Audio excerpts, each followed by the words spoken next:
Ladies and gentlemen, this is Gamertag Radio with your hosts, Danny Pena, Paris Lilly, and Peter Toledo.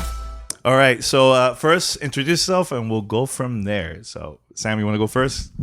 I'm Sam Lake, creative director of Remedy, directing this together with this gentleman and also lead writer in Alan Wake 2. Awesome. And also?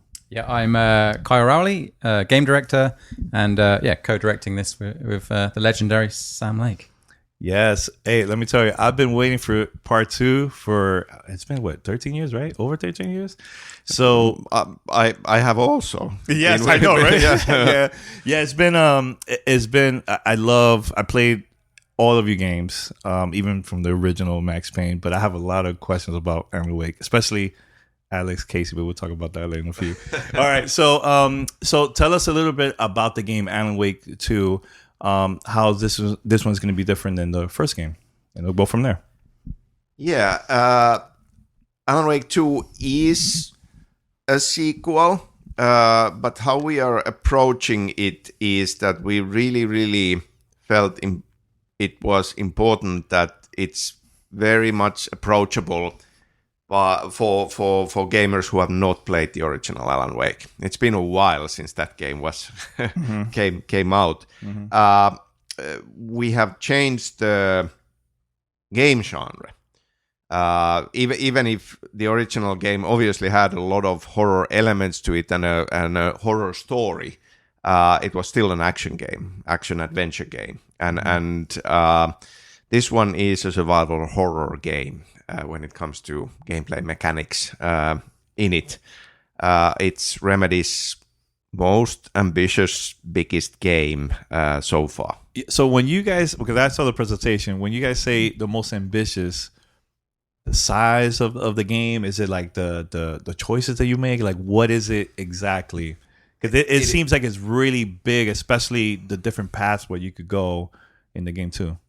It is the size, but it is also just ambitious in terms of what we wanted to achieve with this, on how closely we want to tie together gameplay with storytelling, how story focused this is, how big of a story, and what new things can we find with interactive storytelling overall as part of this. And Kyle, you worked the previous game or not? Oh, this is very new to you because I want also Kyle to say something. No, it's fine. No, don't worry about it. I mean, like I did not work on the first game. I started on Quantum Break. But when it comes to at least from my perspective in terms of ambition, I think it's not narratively we are doing very ambitious stuff. Like the different methods we have of telling the story, I think is kind of important for us. We do obviously have more linear storytelling, like cinematics. We are utilizing live action. We don't showcase that much in this demo, but we are utilizing that. And live action also in terms of how do we utilize it in the game world. That was something that we started with Control. But then also just the kind of breadth of mechanics that we want players to have access to. The first game was very much heavily reliant on its combat. Here we wanted to kind of fully embrace the kind of idea of being a profiler, an FBI agent with Saga. So how can we kind of bring gameplay that kind of sells that fantasy? So very much looking at how we can utilize, we have this concept of a mind palace that you can kind of retreat to, and how you utilize the case board to solve puzzles. So bringing in more wide, I would say, more breadth of verbs for the player to utilize on a feature level. And for those that never played first game, never played American Nightmare, this is something where they'll get to learn more about the story too, or this is do they have to play the first game in order for them to understand? No, they don't. That was important to us. Yes, we do go further into the supernatural lore of Alan Wake's world, explore much more of it in this one, and obviously this is the same world, this is the same character of Alan Wake, and everything that has come before stands. So our approach really is for those players who come to this cold, not having played anything before, they can access this and have a thrill ride through this and learn a lot about this world. For the returning players, there is a ton of connection points and new threats to be discovered, tying this to the first Alan Wake, having Nod to American Nightmare for sure, and Control overall. Yeah, and honestly too, like I could put in also Quantum Break a little bit, and because for example, like let's talk about a little bit about Alex Casey, because I've always been curious about this. So I remember in the beginning, in the first game, where Alan Wake wrote a book about Alex Casey and everything, many books. Yeah. And the last book, he got killed. Sure. So I'm confused why Alex Casey is just like, I remember at that time, symbolically from the outside, it seemed like you guys were saying, we're done with Max Payne, we're moving on. But it looks like last year, you guys announced you're doing a Max Payne 1 and 2 remake. And now Alex Casey is back too now. So I'm like kind of confused, like what's going on here? You can look at that metaphor layer. But let's focus on the game itself. Yeah.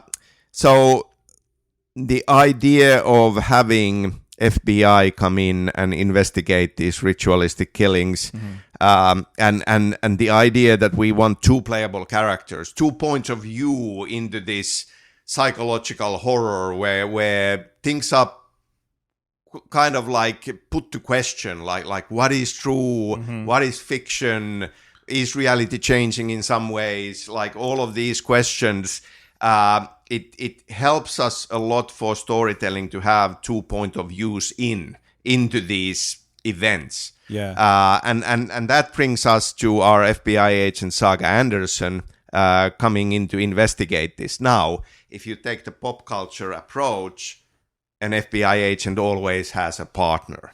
And as we went deeper and discovered who Saga needs to be in this experience, and discovered with Melanie Liebert coming in to play her, and with Hannah Price being our performance director, found details about like Saga's character and her personality and all.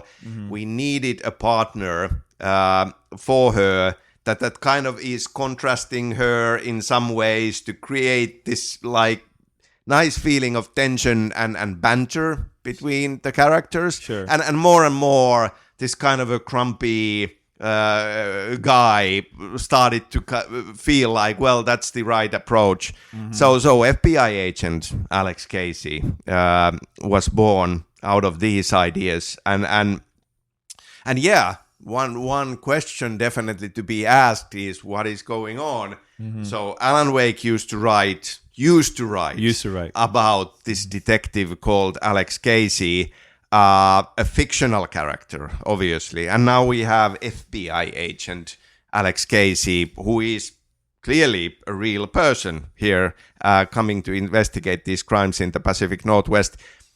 Very little in this experience is coincidence, as we discover digging in. But what those answers are, that's for the players to find. You guys are messing people's heads up, man. No, but it's exciting. Like I remember watching the trailer yesterday during Summer Game Fest, and I was like, oh my God. And I went online to see the comments, and there were all kinds of theories. So I'm like, this is really, really good. People are talking about it and everything like that, man. But why horror? Why going to that route? Because you guys wasn't like that in your previous games at all. It's always been action, that type of thing. I think the darkest maybe Alan Wake and also Control has been like the darkest, right? So why horror? Which are the two games that form our connected universe. Sure.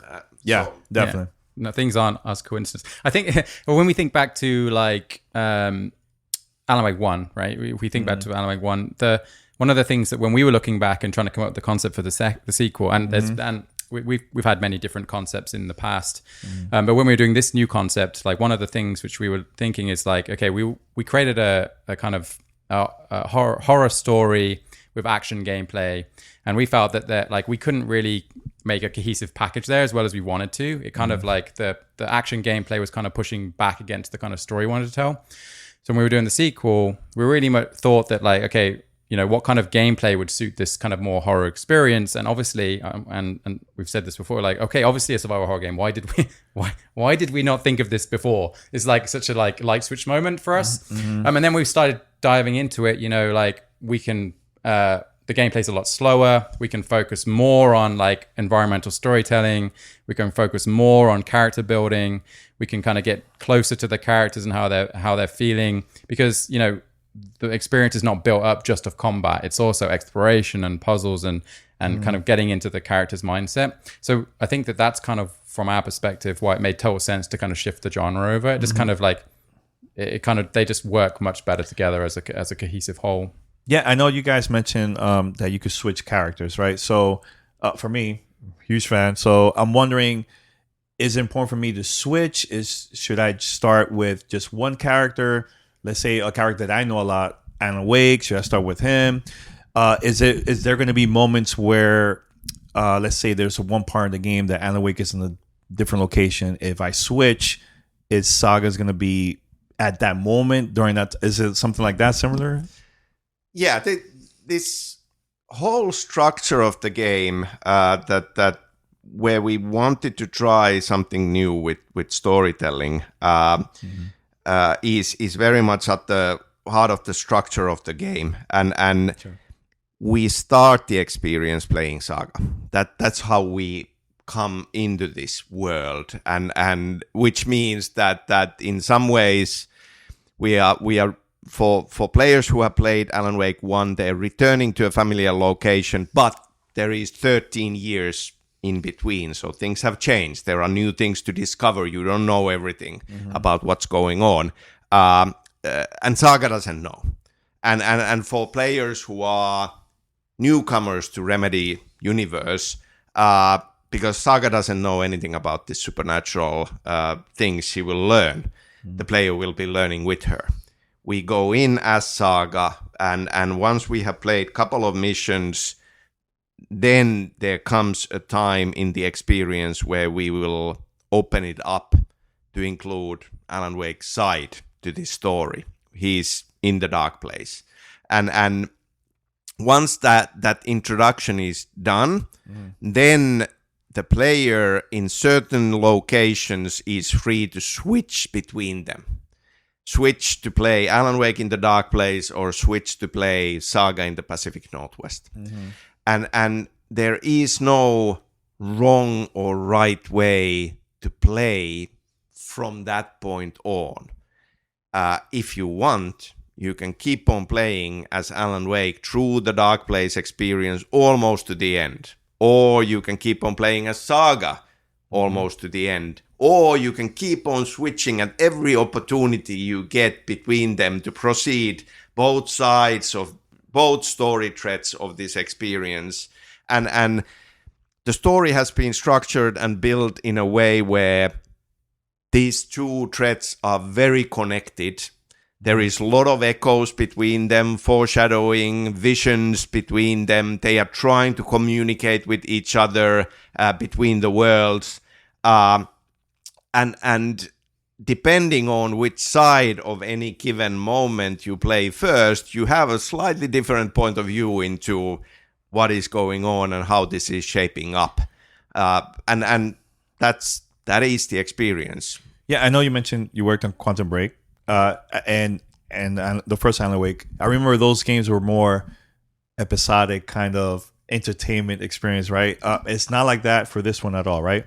This is divided into chapters or episodes, if you will. At the end of each episode, we get a song fitting to the theme, which I love.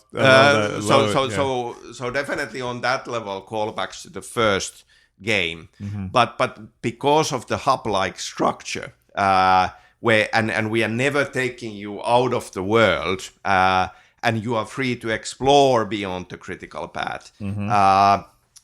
Even when we get to the chapter ending, we do that moment of pausing and kind of wrapping up the episode in a way. You come back to the world, and that's not the point where the next episode begins. So episodes exist as missions inside this world. You play through one episode, you are kind of in between episodes. You can go around, or you can switch to the other side and continue playing the other character at that moment. And as you proceed, you will come to the beginning of the next episode. Yeah, I was actually having a conversation with Ron McCaffrey and a couple of our friends of in the industry, and we felt like you guys have been really good at just storytelling. I think one of my favorites from any other studios out there. So I'm wondering, like, when you guys were working on this game, was this already planned before working on Control? Because it's very close connected, and also previous games. Was it something that just came about after the game came out, or what? Before Control, we did create a concept of Alan Wake 2. And there were certain story ideas there that are present in this one. But that game concept was very action heavy. And ultimately we ourselves decided that this doesn't quite feel like Alan Wake. And part of that concept also was this idea of less linear, more hub-based design. What we ended up doing is we put the idea of it being Alan Wake 2 on hold and took some of these basic design ideas and created Control. But because we had been working on Alan Wake 2, we knew that we want to have this new game, which ended up being Control, exist in the same world as Alan Wake does. We hid it into the experience, but there was an idea that now we are kind of building something bigger and connecting it to Alan Wake. Then we got the publishing rights of the original Alan Wake back, and we felt that, okay, this is a great opportunity to create Alan Wake Remastered and like do multi-platform thing and introduce it to, say, PlayStation audience as well. And these pieces, like, now we have a bigger world, and Alan Wake is part of this world, and now we can create Remastered, and part of the deal with Epic Publishing was that we'll make both the remaster and the sequel, and we got that deal made with them. So we knew that Alan Wake 2 is coming. I have to say one thing. I played the remaster again, and the only difference is I turned on the audio commentary. Sam, love it. It felt like I was listening to a podcast, kind of like that, right? So are we going to see anything like that for this one? Because I just love maybe in the future, but I just love the behind-the-scenes stories and the concept of why you made this decision of choosing, adding stuff in the game. Are we going to see anything like that for this one? Because I think that was really cool to hear, like, from you guys. I know that is not, at least for this like initial release of the game, it's not in the plans. But we have a ton of stories to tell and ideas. So in one way or the other, to be seen, it like we would love to do it. For sure. Especially for the hardcore fans, for sure. Yeah. Not in the plans right now, but let's look for those opportunities down the line. Yeah. Alan Wake, I watched the demo at the end. He looks very confused. Like, what's going on? What's going on with? He's like freaking out, man. Like, it's been a long time. It's been a long time. Yeah, he has. Well, and we've been talking about the tortured rider a lot in this. We will be exploring certainly some darker aspects of his psyche and finding new sides of the character and that is very much part of this psychological horror experience. Yeah, the only reason why I asked that, because usually, playing Control and also Clips in this demo, he looked at normal, but seeing him at the end of the demo, he looked at totally different, you know, so like surprised and freaked out and stuff like that. So that's why I was asking why he looks very different than the usual videos that we've seen. Finding that out. Yeah, we'll find out. Cool. And so same location, right? Same location. How much has it changed the town that now that Saga isn't in the game?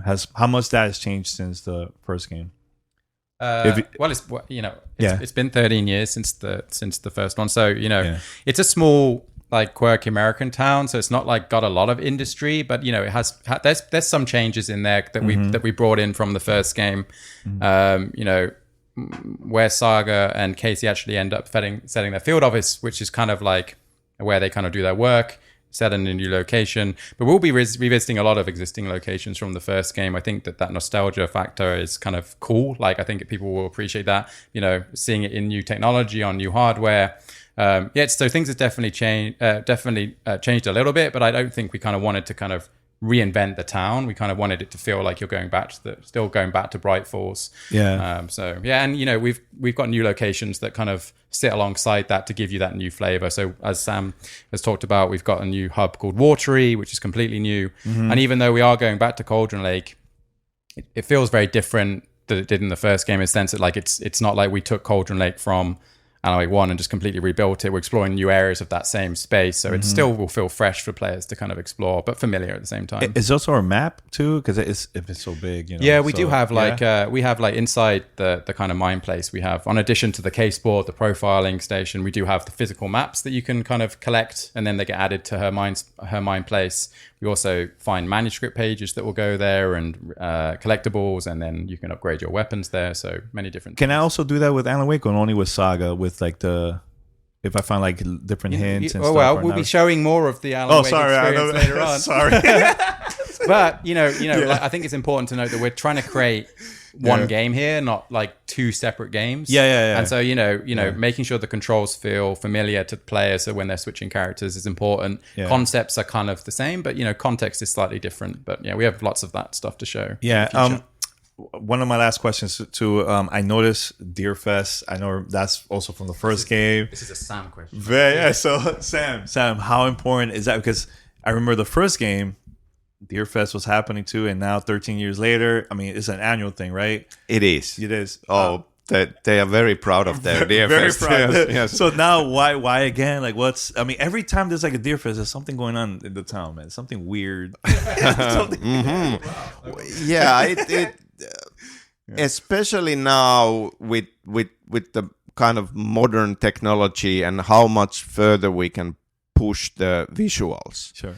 And this being a horror game, fall felt like a perfect season for this. And obviously the first game happened in fall, with Deerfest about to happen. So it was in our ideas from kind of the high level vision on that we should set this in the same time of the year. There is this kind of folklore, folk horror feel to something like small town celebration, annual celebration, kind of harvest and hunting festival. So there is that side to it. There is easily this idea of some sort of a ritualistic thing.